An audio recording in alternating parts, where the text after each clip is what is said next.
Welcome to the first John Banks Civil War blog Zoomcast, and we're thrilled. We're coming to you today from the Civil War relic room of the new Banks Manor.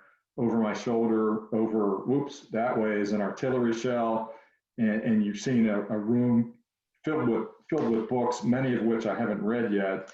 But there is one book that I am digging into, guaranteed that I'm going to dig into, and that's by today's guest. It's Bullets and Bandages, the Aid Stations and Field Hospitals at Gettysburg by James Gindlesperger.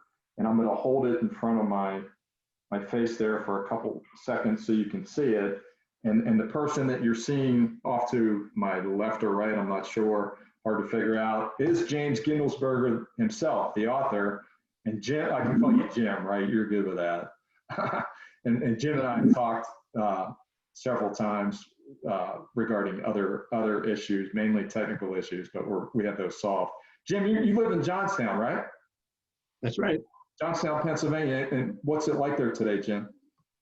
I'm sorry? What's it like there today? Is it snowy?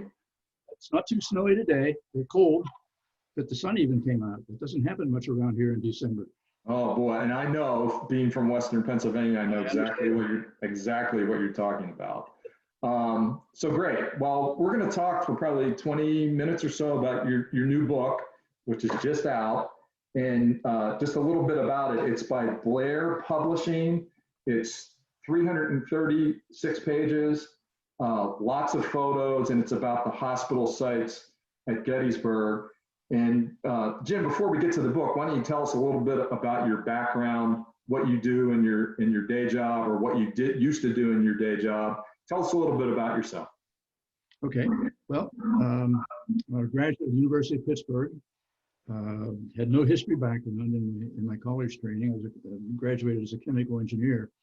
Over the years, I worked at a few separate jobs, and my last job, the last 22 years, I worked at Carnegie Mellon University in the safety department. Did a lot of research there as far as labor and industry standards and so on. I just kind of got interested in some basic history, and then I became more interested in Civil War history, and I ended up writing. This is my 8th book that I've written. The first one I wrote was Escape from Libby Prison, and that was featured on the Discovery Channel. Warner Brothers bought the movie rights to it and signed some guy you may have heard of named Tom Hanks or something like that. Oh yeah, we know him.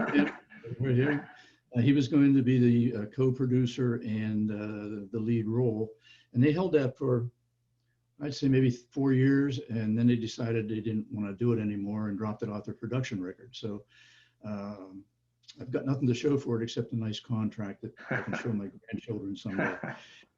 From there, I went to the Battle of Newmarket and talked about the Seed Corn of the Confederacy, which dealt with the cadets from VMI, and then on to their. From there, I went to write Fire on the Water, which was the account of the Alabama and the Kearsarge battle off the coast of France. And then I joined in with my wife, or she joined in with me, however you want to look at it. And we wrote 3 books together, 2 of them on Gettysburg and one on Antietam, mostly on the monuments and the people that put them there and why they were where they are, and some interesting human interest stories. And the first Gettysburg book received the Bronze Award in the Book of the Year proceedings. And then the Antietam book was a finalist in the same reviews, from Forward Reviews. And from the third one in, we did the second Gettysburg book, and then went on to a book that I wrote on my own about Arlington National Cemetery, and talked about some of the people that are buried there and what they did. And then one, of course, now the one we're talking about tonight is the 8th one. Well, that's very impressive. And why don't you tell us a little bit about Bullets and Bandages? I know that it started out as a project with your wife, correct? Actually, it was her project. we go to Gettysburg half a dozen times a year or more. We've done that for maybe 25 years. And in one of our visits, she mentioned that she thought we ought to do, or she ought to do a book on the field hospitals. And I thought that was a great idea. And we started researching, and I helped research it with her. And it grew like topsy. We didn't expect it to be as big as it was, and reached a point where she said, you know, this is getting bigger than I really anticipated, and it's starting to interfere with some other things I'm working on, which I knew. And she was going to drop the project, and she said, and I said to her that I'd like not to drop it. And she said, well, if you want to write it yourself, I will continue helping your research. So that's what we did. We kind of swapped the roles there, and I took it over. And she became my consultant and my travel partner and my research manager and all the other tools that go with it. And the rest is history. So tell us about how you broke down the book. I know you do it via different areas in Gettysburg, and you talk about the many hospital sites that are there, but why don't you tell us about how you decided to do that? Well, I did it geographically. I thought this might be a book that people might want to use as a guidebook. And so we tried to set it up sequentially so that it followed a logical flow. The first chapter is just a basic chapter on Civil War era medicine. Then we moved into the hospitals themselves, and the first 4 chapters were downtown in Gettysburg. We're in the Gettysburg, the confines of the borough, in the 4 quadrants, and then moved out into the farm areas. And we did that by geographic area. We took out York Road one direction and did the Chambersburg Road, and we did the Mummasburg Road, and broke it down that way. And the last 4 chapters then branch out into outlying towns, Hunterstown, Cashtown, Hanover, places like that. And we ended up with that. So we tried to do it in a fairly logical sequence, maybe not from one to the other, but within each chapter, you should be able to follow it fairly closely if you wanted to take it as a tour guide. Now, you did some on-the-ground research there with your son too, right? I mean, yeah. How did that go? I mean, some of these places are pretty out of the way, aren't they? They're out of the way. And the thing that we encountered that we didn't anticipate, but turned out to be a real fun thing. Many of those farms don't exist anymore, and geographically they can't even match up with current maps. The roads are different, stream courses have changed. So we used probably, I would say, 15 to 20 maps, trying to match things up, and kind of traced it from there. Some of them were obvious, many of them were not, particularly the ones that there's no sign of them anymore, don't exist. And that became a challenge. It was a lot of fun. It dragged the project out a lot longer than we expected it to go, but it was a really interesting, probably one of the most interesting ones we've done so far. How many hospitals do you account for in the book, Jim?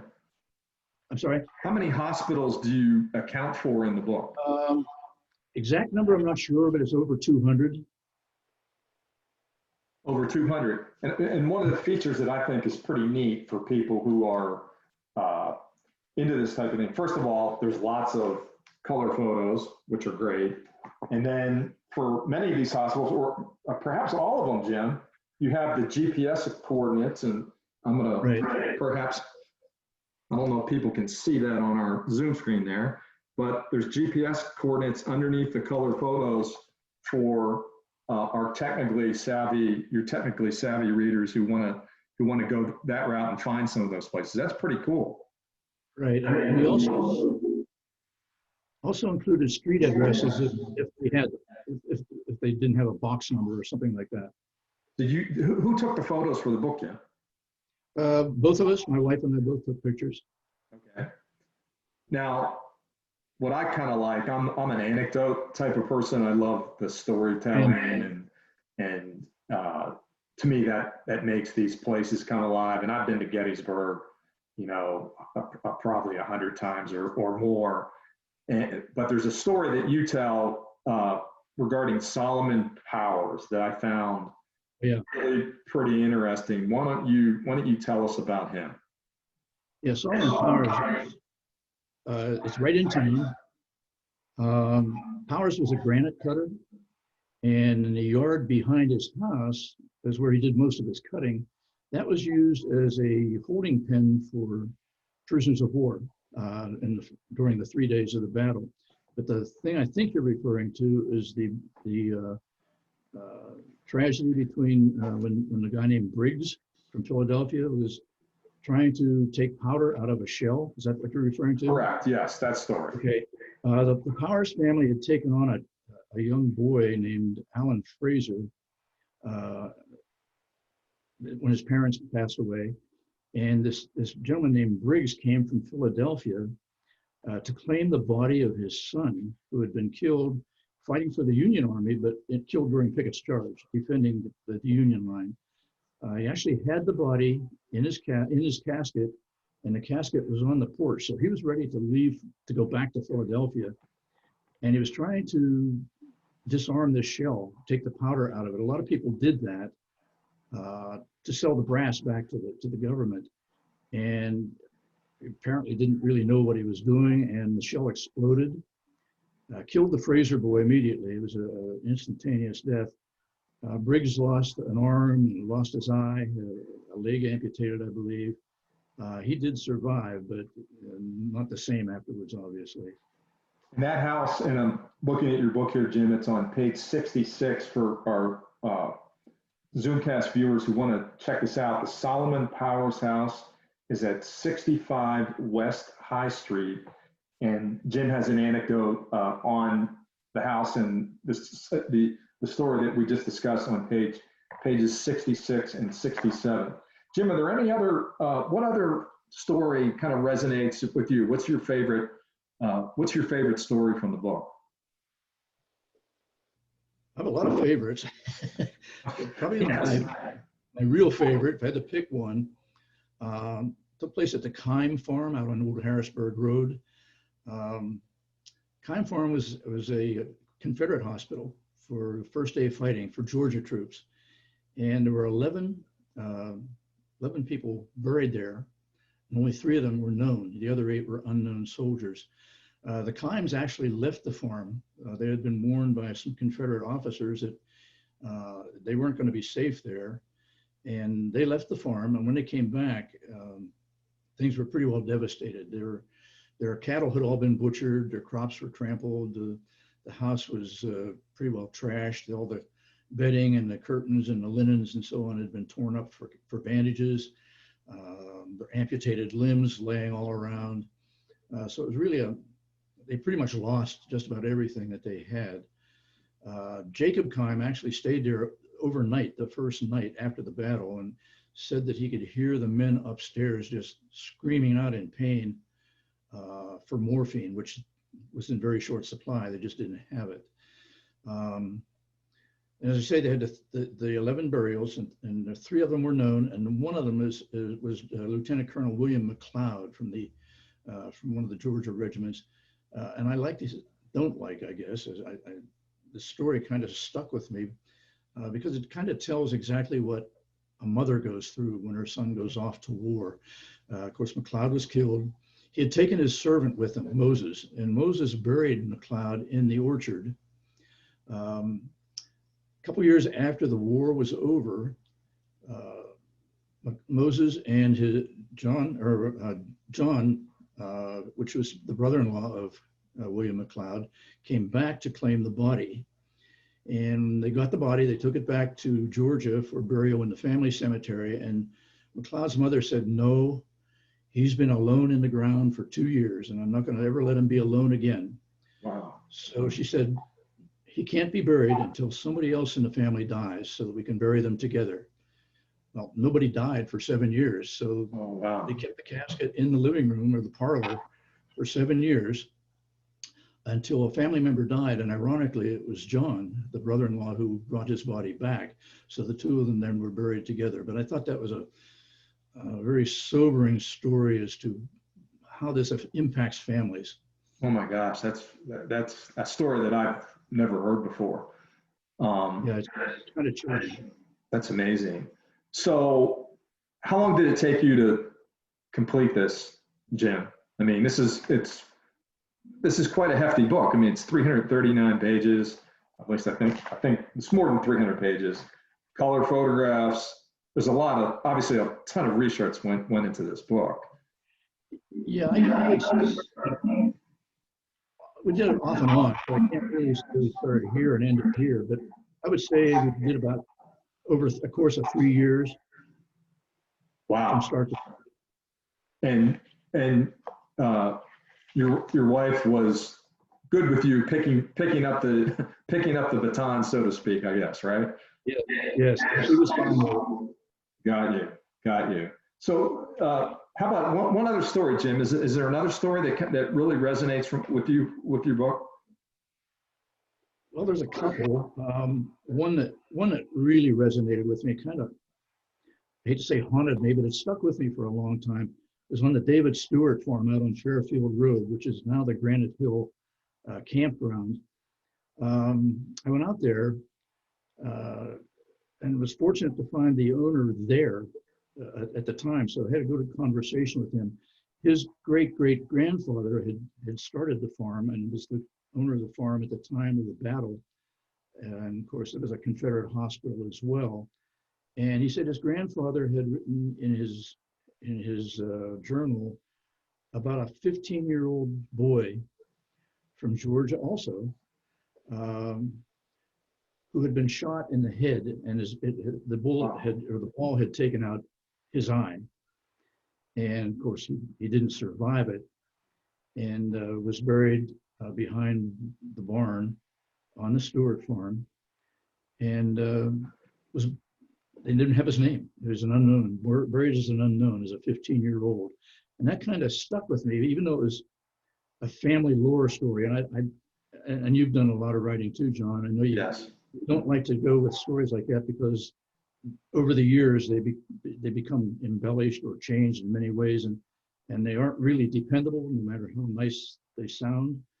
So I wasn't going to use it in the book until I found the papers of a surgeon from the 77th New York.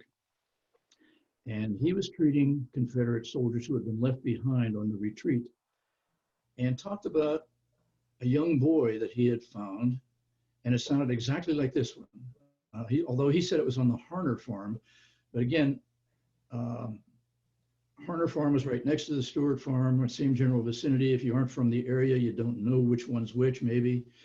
And the stories were so similar. He said this young boy, he didn't know he was a young boy till he said there was a linen across his face, and he pulled it off his face and saw that both his eyes had been shot out. Oh, wow. And the stories were so similar. I can't imagine two of them like that in adjoining farms. So I did use it. I said it was in the Stewart farm because it was in the owner of the Stewart farm's journal. I thought that was a more dependable source, but the stories were so similar, I felt comfortable in using it. But it was one of those things. His family, again, probably never knew what happened to him at the age of 15. And that just kind of stuck with me for a long time. That's quite a story. Well, let me hold this book up one more time here as we get close to wrapping things up here. Again, this is Bullets and Bandages, the Aid Stations and Field Hospitals at Gettysburg. I'm going to hold it up. I'm going to be digging into this book, Jim, over the holidays. It's very impressive, glossy pages, color photographs, the GPS coordinates for these places, and I like the way you broke the book down. I think that's very, very good. And again, this is 300 pages. This is by Blair Publishing. And yeah, I'm looking forward to digging into that. Jim, as we wrap things up here on our Zoomcast, a typical question that I ask many guests on my podcast is, if you could go back to the Civil War, and in your case, back to Gettysburg in 1863, and talk to one person there, who would that be, and what would that conversation be about? I think if I had to pick one, and there's a lot of them to pick from, as you know, I think I might go with Dan Sickles. And the first thing I'd say is, what were you thinking? I guess. Yeah, that would be good. Yeah, and ask him about his thoughts and strategy behind moving up into the peach orchard. I know he thought it was a better position, and we know in hindsight it wasn't. I would want to know a little bit about that. I would also want to talk to him about the Excelsior Brigade monument that doesn't have his bust in it because the money for the bust was all of a sudden found to be missing. Yes. And was traceable somewhat to the good general. I kind of want to pick his brain a little bit on that and say, what do you know about this? And see if he would be a wise choice. I don't know if you smoke cigars, but you may want to smoke a cigar with the general too, which would be, I'd like to talk to him too. That would be an entertaining conversation. It would. Well, Jim, I'd like to thank you for doing this. I feel like I have a kinship with a fellow Western Pennsylvanian. We're coming to you from Nashville tonight. And anytime I talk with somebody who's from Western Pennsylvania, there's an instant bond. So I feel like you and I have kind of bonded during our 36-minute and 30-second conversation here. Thank you very much for doing this. And again, absolutely. And again, this is Bullets and Bandages, the aid stations and field hospitals at Gettysburg by James Gindlesperger. And I'm going to be posting this to my blog and to my Civil War Facebook page. So again, Jim, thank you very much. And for the viewers out there, thank you for joining us tonight. Be safe and be well.